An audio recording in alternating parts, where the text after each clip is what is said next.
together in California. California this time. For a little time to spend talking about bassoon sounds. And also for the CD release of, ta-da, Bassoon Unbounded. Would you tell us a little more about your CD? Yeah, so Bassoon Unbounded was released summer 2018. It features solo works for bassoon, bassoon piano, and bassoon electronics by living American composers, including the fabulous Double Helix Sonata for Bassoon by the one, the only, the fabulous Jenni Brandon. Oh, stop.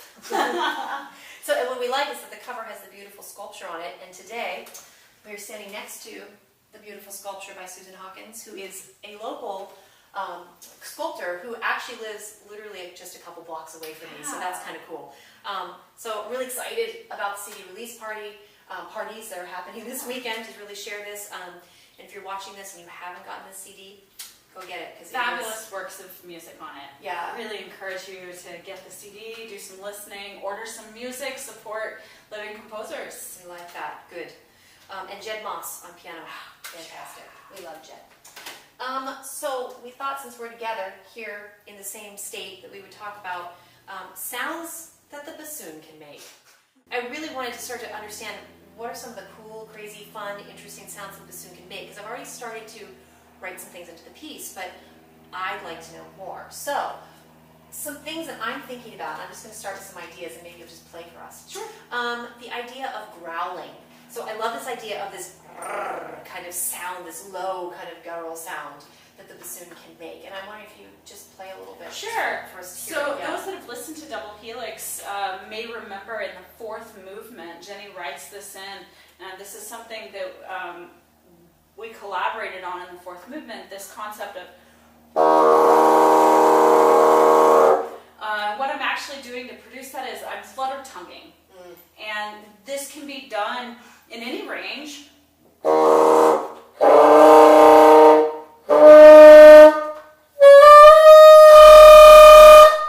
the higher you go, I'm still getting used to the third octave, this is a new bassoon, but the higher you go, the harder it is. Okay. So it's fine.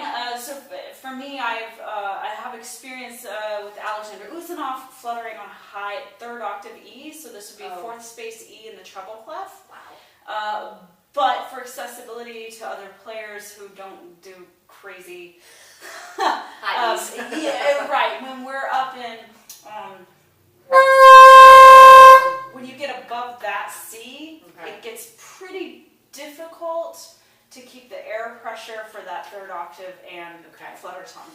Also, not everybody can flutter tongue. Okay. So some people literally growl in their throat.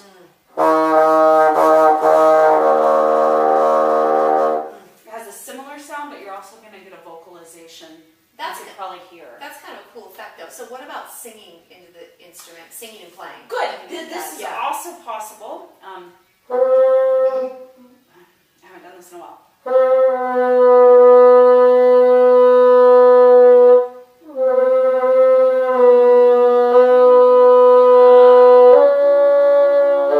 So you can hear, I did a couple of different things there. I don't know how well you can hear on the video. I altered the pitch of the bassoon while singing. The second note I played, I made sure to keep the pitch of the bassoon the same and sang. I also sang different pitches while I was playing. Okay. And I sang the same pitch while I was playing. That's cool. So it's possible to sing a drone.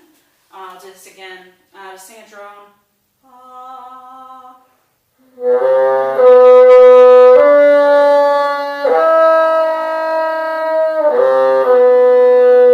So you can tell it's hard to maintain pitch. Yeah. It takes a lot of practice. I'm doing this cold. It would take a lot of practice, but very possible to sing a drone and change pitches, and I could absolutely maintain the pitch on the bassoon. It just takes a bit of practice. Yeah. You can also sing different pitches and maintain a drone on the bassoon. That's actually easier.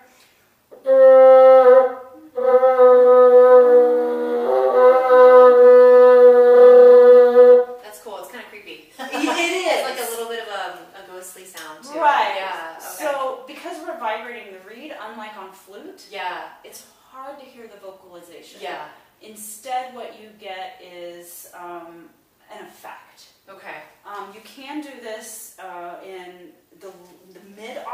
Yeah. That was tenor, what we call the tenor range. You can do this down here.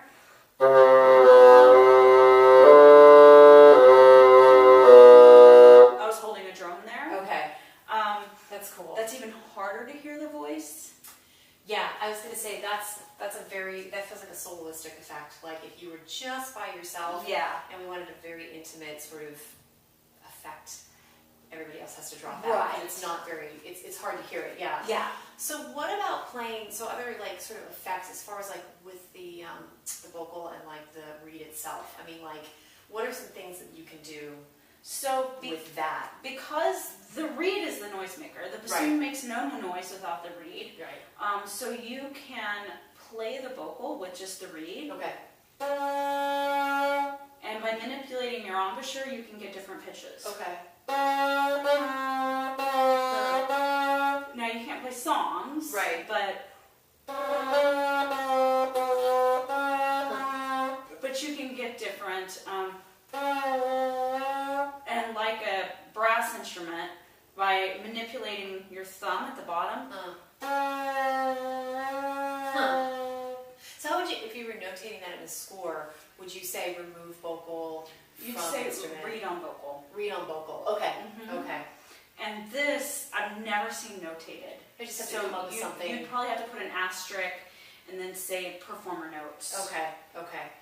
What are some other things that, I mean, what you think are interesting sounds, or I mean, you may have in Bassoon Unbounded, little unscripted plug, in Jeffrey Birch's piece there, which is an improvisation. You may have heard me play the reed itself.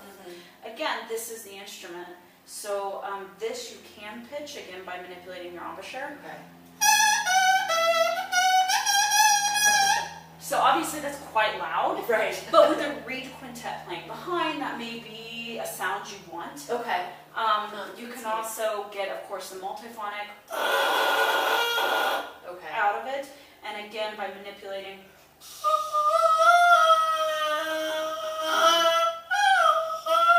There's a lot you can do. Okay. Thinking of it more as a duck call. I was gonna say it feels like a duck call. Right. Yeah. Similarly, any of this, because this is an amplifier, California, Oh. you can, California. It's everything like. Yeah. Everything is swollen from New York to here. You can use any of this as an amplifier. Sorry. Huh.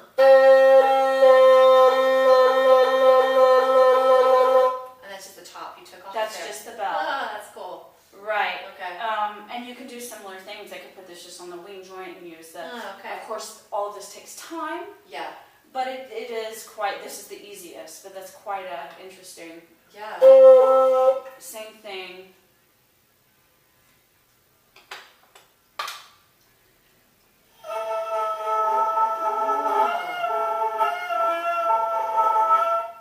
So you can get different sounds. Yeah. Using different parts of the instrument. That's unique. Okay, so like amplifying it. Right. Taking those same sort of techniques, but then just. Right, because of course About, the instrument itself is simply that. It's a highly expensive amplifier.